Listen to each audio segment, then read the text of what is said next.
this is Toni Langhans with Figured Out Baseball. Today I'm going to go over the 6 food groups you need to incorporate into your daily routine to improve your performance and your recovery. Most people have heard of the major macronutrients, which is carbohydrate, protein, and fat, but today we're going to also go over the 3 other critical ones that you need to make sure are in your day-to-day. So the first one I'm going to talk about is carbohydrates. A lot of people think that carbohydrates are going to make you fat, and that's just simply not true. Carbohydrates are actually a form of energy that your body needs to perform at its best. So anytime that your heart rate is over about 70% of your VO2 max, or that max heart rate, you're going to be using mostly carbohydrate as a simple rule of thumb. So making sure that you are getting that back into your system before and after and throughout the day is going to be really critical for your recovery in those energy stores. There's actually research that shows that athletes that have less carbohydrate in their system, also called glycogen stores, can perform half as long as the athlete counterparts, their competitors, that actually fuel properly. So making sure that you don't lack too much on those carbohydrates is going to be really critical. Now, it can't just be any old carbohydrate. I'm not talking about let's eat donuts and crackers all the time, but we're going to be looking for those whole grains. So some examples of that are going to be oats, oatmeal, quinoa, brown rice, and whole grain pasta. Also potatoes, wild rice, and actually beans are going to be a really good source of that as well. Another important food group is protein. So protein is going to be the building blocks of your muscles and also really help your muscles recover from a hard workout or a long day. So it's really important that you don't skimp on those, and carbs and protein really work together to improve your performance and get that energy back up. Also important for you to be able to grow your muscles. We kind of call it feeding your muscles, so making sure that you're getting enough protein to feed the muscle you already have, in addition to trying to grow more.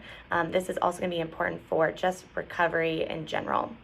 So a good idea for protein is to not necessarily deep fry it, bread it, things along those lines, but grilling it and baking it, and trying to go for lean protein options such as fish, chicken, poultry.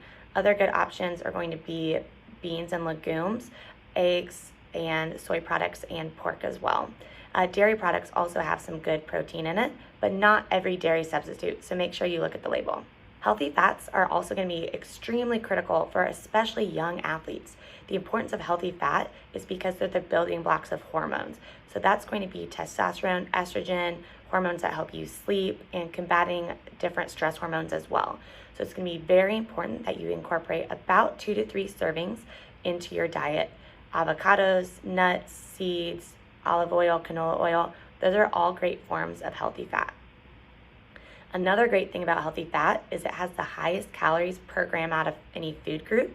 And so if you need to gain weight, or if you're in a hurry and you need some good calories, a healthy fat is going to be a really great option for you.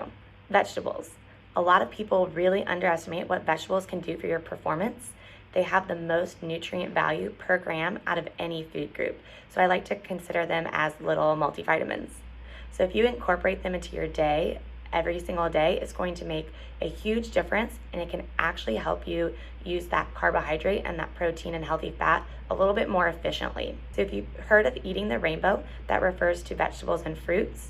With vegetables, every food that is a different color actually holds different nutrients. So a good idea is to vary your vegetables based off of what color they are.